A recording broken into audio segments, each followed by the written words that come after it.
জামায়াতে ইসলামীর ফেনী জেলার রুকন সম্মেলনে যাওয়ার পথে কুমিল্লার সদর দক্ষিণ উপজেলার পদুয়ার বাজারে পথসভা করেন আমির ডাক্তার শফিকুর রহমান।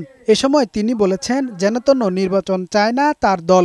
ফ্যাসিবাদের বিরুদ্ধে প্রতিরোধ গড়ে তোলার আহ্বান জানিয়ে তিনি বলেন, আগামীতে যেকোনো ফ্যাসিবাদের বিরুদ্ধে কঠোর প্রতিরোধ গড়ে তুলতে হবে। আগামীতে যে কোনো ফ্যাসিবাদ নতুন পুরাতন বুঝি না, এই ফ্যাসিবাদের বিরুদ্ধে আমাদেরকে কঠোর প্রতিরোধ গড়ে তুলতে হবে।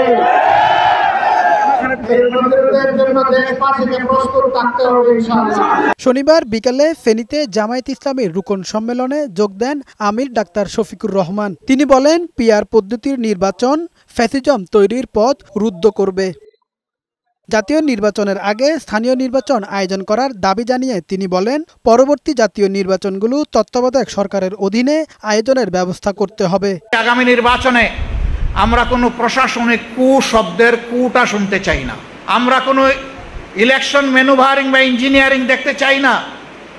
তাই যদি হবে তাহলে এত মানুষ জীবন দিয়েছে কেন? আমরা ফ্যাসিস্ট আমলের আদলে কোনো ইলেকশন এই বাংলাদেশে ইনশাআল্লাহ আমরা হতে দেব না।